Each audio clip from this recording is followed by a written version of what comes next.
Так, Сумгат Куатович, добро пожаловать в нашу студию. Добрый вечер. По некоторым прогнозам, отопительный сезон может начаться в некоторых регионах уже 1 октября. Но давайте поговорим о том, насколько мы готовы встретить зиму. Ну, по позиции министерства, по тому мониторингу, который мы ведем, не только мы, но и наши коллеги, например, с Министерства инвестиций и развития и местные исполнительные органы, в целом можно сказать, что подготовка к отопительному сезону находится на заключительной стадии. Конечно, 100% на сегодняшний день готовности нет, но есть график ремонтов.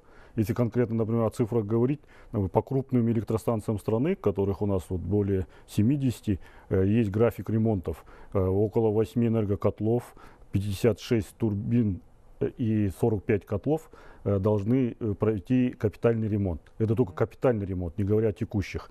На сегодняшний день практически около 70% этих работ завершены. Остальные, в соответствии с графиком, который у нас утверждает системный оператор, они тоже находятся на определенной стадии завершения. По централизованным котельным, которые также сдают теплоснабжение, например, поселкам, каким-то малым городам, их у нас по стране, которые имеют централизованное теплоснабжение, около 500, уже 90% уже подготовлены к отопительному сезону. Те 10%, о которых говорим, это те южные регионы, где у нас отопительный сезон начнется, естественно, позже, поэтому есть еще сроки по ремонтам. Также достаточно на высоком уровне у нас готовность по электрическим сетям.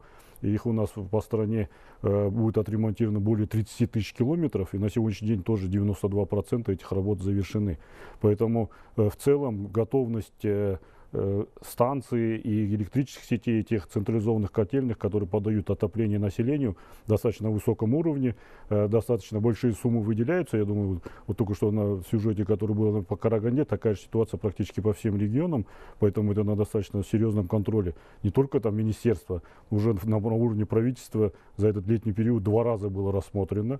Первый вице-премьер проводит регулярные селекторы, поэтому мы совместно с коллегами эту работу проводим. И на сегодняшний день можно с уверенностью сказать, что достаточно хорошая готовность. Отопительный сезон, как вы сказали, ориентировочно начало 1 октября, но, естественно, это будет зависеть от температурных режимов. И в некоторых городах северного региона, я думаю, этот отопительный период может начаться и раньше. Это уже решение местных исполнительных органов от температурного графика. Ну, а как же наши объекты социальные? Ну вот поэтому именно принять начало отопительного сезона решение принимает акимат. Поэтому есть норматив, когда, например, меньше плюс 8 градусов несколько дней, согласно СНИПа, то местный исполнитель принимает решение на начало отопительного сезона. Но, естественно, это решение по социальным объектам, детским садам, школам, больницам, оно регулярно принимается раньше, потому что это социальные объекты, поэтому в этой части проблем нет. Даже вот на сегодня мы с коллегами с Министерства здравоохранения и образования совместно отслеживаем готовность именно этих объектов. Она тоже очень достаточно на высоком уровне. И я думаю, порегионально север, потом центр и юг будут заранее подключаться социальные объекты к отоплению. Хорошо. Ну вот ТЭЦ-2 в Темиртау. Долгие годы она была одной из проблемных, да? Вот как сейчас, вот памятуя о прошлом? Ну, наверное, так, что долгие годы нельзя, но вот у нас же как-то, когда случается прецедент, потом, естественно, он у нас в памяти остается. Та авария декабря 2015 года, она была достаточно серьезной, это надо признать. Поэтому после этого пристальное внимание уделяется именно таким проблемным городам. Пример, например, Приозерска 5-летней давности мы тоже до сих пор помним. Да? Поэтому работа с акционерами станции, ArcelorMittal, совместно с акиматом проведена.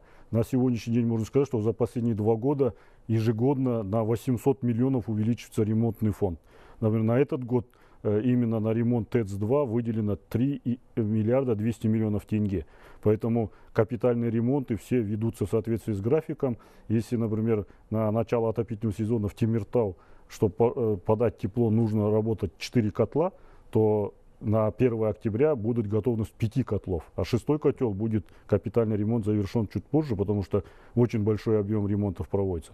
Ну и второй вопрос, который вот на прошлой неделе в ходе визита глава государства уже персонально поднял перед акционерами этой станции, что нужно все-таки думать о расширении, о модернизации. И мы вот на этой неделе по поручению руководства правительства съездили в Караганду и совместно с акиматом рассматриваем сейчас вопрос расширения этой станции. И я думаю, в этом году, в ближайший месяц будет принято решение по технологии, по оборудованию, и уже в следующем году начнется строительство уже 7-го котла, который уже позволит там намного улучшить надежность теплоснабжения города Темиртау. Поэтому несколько цифр, например, если в 2015 году было там около 50 случаев недогрева, потом было 20, а в прошлый отопительный сезон было уже 9 случаев. Да? Поэтому надеемся, уже в этом году мы уже на более надежный уровень Темиртау выйдем. Хорошо, а вот если не соблюдается вот этот вот тепловой график, куда можно жителям обратиться? Опять-таки это функционал чисто местных исполнительных органов. Разграничение полномочий 2014 года четко распределило эти полномочия. Именно тепловые режимы, работа тепловых сетей полностью передана в иерархию местных исполнительных органов. А вот электрические сети, это уже, так как это такой страновой носит, это уже на нашем контроле. Поэтому два органа по тепловым нагрузкам — это Акимат, по электрическим всем вещам — это Министерство энергетики, в том числе наш комитет. И сразу как бы дополнение, но мы, конечно, не говорим, что это не наша работа, мы совместно с Акиматом ведем этот мониторинг, и чтобы было удобно, на сайте нашего комитета, Комитета атомно-энергетического надзора, ежедневно мы вывешиваем температурный график, план и какой факт. И любой житель может увидеть, в каком городе не соблюдается температурный режим, и мы оперативно с Акиматом принимаются меры.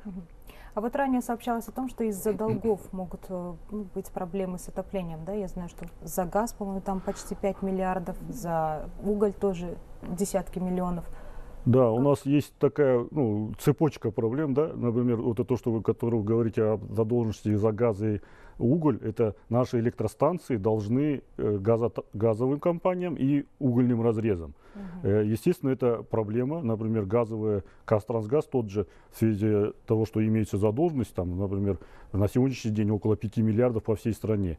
Но это достаточно цифра такая текущая. У нас, например, один ахтауский комбинат МАЭК должен около 3 миллиардов, но он потребляет на 5 миллиардов газа в месяц, поэтому это такая переходящая задолженность, она всегда есть. Но, конечно, это проблема для газовиков, потому что они тоже должны ремонтировать свои сети. Или там богатый Кумыр должен получать деньги, чтобы держать добычу на своем уровне. Но вторая проблема, что перед этими же электростанциями мы, как потребители, тоже имеем задолженность. Она достаточно тоже, она даже больше этих цифр. Поэтому эта цепочка работы совместно с Акиматом проводится. Но на сегодняшний день как бы есть договоренность, есть договора. Вот те станции, которые имеют какие-то задолженности, они составили графики, дополнительные графики погашения. Поэтому этот вопрос на контроле. Мы думаем, что в отопительный период, естественно, таких мер, что там отключать станции от газа, такого не будет. Но здесь мы как бы хотим, вот используя ваш эфир, тоже как бы мы, как потребители, должны свои задолженности тоже оплачивать. Например, есть города, где задолженность за коммунальные услуги там более миллиарда тенге. Это там Алмата, например, да, Астана, вот где большие города. Поэтому это тоже проблема для подготовки к зиме. Если станция не получает средства выручить и не может провести ремонт, это тоже была бы проблемой. Поэтому кто-то кредитуется и так далее. Поэтому эта проблема тоже на контроле находится. Самое главное — рассчитаться с долгами, чтобы и население тоже не пострадало. Ну вот, смотрите, раз уж мы заговорили о мегаполисах, да, вот как раз таки совсем недавно Туркестан приобрел новый статус. Стал теперь городом областного значения. Вот как-то планы по развитию энергетической инфраструктуры города, они изменились? Естественно, придание такого статуса, да, это очень большой, наверное, шаг. И уже мы вот несколько раз ездили с коллегами с разных министерств Туркестан. Правительственная делегация во главе с первым вице-премьером несколько раз была. Естественно, город будет резко развиваться. Этому мы тоже инфраструктуру должны готовить. Поэтому принято решение, вот только вчера опять с главой государства, да, было такое большое совещание по этому вопросу. Принято решение, если по нашему направлению сказать, на сегодняшний день, если 160 тысяч населения, ожидается его двукратное увеличение к 2030 году. Поэтому мы на опережение сейчас рассматриваем строительство крупных 3 подстанций около Туркестана, чтобы улучшить надежность. И здесь как бы социальная ответственность не только там государства, но и наших крупных компаний. Например, наша национальная компания Кигок в рамках своей инвестиционной программы основную подстанцию там, мощностью 220 киловольт, для людей, может, это попроще сказать, построить за счет своих средств. Остальные расширения, скорее всего, будем смотреть сейчас бюджета, и будет достаточно такое серьезное развитие. По теплоснабжению это уже будет зависеть от генерального плана, который будет сейчас утверждаться. Если будет достаточно такое компактное большое строительство многоквартирного жилья, то тоже там теплоисточник в виде какой-то крупной котельной тоже уже рассматривается, технологии рассматриваются, поэтому мы думаем, на опережение в этом вопросе сыграем, и Туркестан в будущем будет обеспечен и электроэнергией, и теплом, и газоснабжением в том числе. Ну, нынешних мощностей, в принципе, хватает. Не, на сегодня, в ближайшие 5 лет для развития города мощностей хватает, поэтому этот вопрос 3-4 лет, когда мы должны подготовить на вот это крупное увеличение численности. На перспективу. Хорошо, ну вот раз уж мы заговорили о юге, да, Алматы и Жамбылская область вот вызывали тревогу в плане того, что могут остаться без угля. Вот как раз таки в августе сообщалось о том, что ряд регионов не справляется как раз таки с планом по поставке топлива. Ну, здесь по топливу два аспекта. Да? Первый — это аспект топлива на тех электростанциях, о которых мы говорим. На сегодняшний день там проблем нет. У нас есть нормативы соответствующие, кто близко к источнику топлива 10 суток, кто далеко 20 суток. Практически во всех регионах у нас на всех станциях и котельных уголь обеспечен. Вот позавчера мы говорили о Северо-Казахстанской области на брифинге министра. Ну, с коллегами мы эти дни разобрались, там немного непонимания было выдачи, поэтому, используя ваш эфир, разрешите сказать, что мы этот вопрос разрешили. Достаточно, объем угля на Северо-Казахстанской области тоже на тупиках достаточно. А вот то, что вы говорите, Алматинская область, Жамбылская область, это вот август и прошлогодний, это уже обеспечение угля, скорее всего, населением, да, и коммунально-бытовым.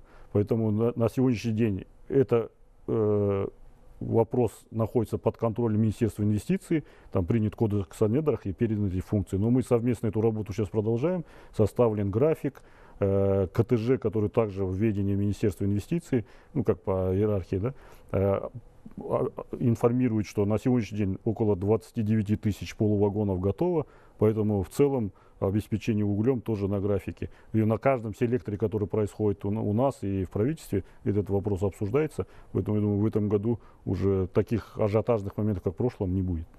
А вот вы говорили, что зимой 2019 года энергосистему ждут большие нагрузки. Вот с чем связаны эти? Это идет рост экономики, ежегодно у нас идет увеличение. Вот на сегодняшний день, например, уже произведено электроэнергии 74 миллиарда. Это на 6% больше, чем в прошлом году. Ну и потребление у нас выросло на 5%. Ну там разница у нас, это экспортный потенциал есть.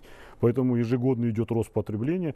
Если говорить, например, техническим языком о максимумах, которые зимой, в прошлом году максимум, который был, это 14 600 мегаватт потребления было в стране. Это уже исторический максимум в Казахстане за годы независимости. В этом году ожидается 14 800. Но хочу сказать, что именно энергомощностями у нас страна обеспечена. У нас около 18 тысяч мегаватт мощностей есть, поэтому резерв в этой части достаточно серьезный. Поэтому я думаю, и этот исторический максимум мы пройдем достаточно хорошо. Спасибо большое. Я напомню, уважаемые телезрители, что у нас в гостях был Сунгат Исимханов, председатель Комитета атомного и энергетического надзора и контроля Министерства энергетики Республики Казахстан.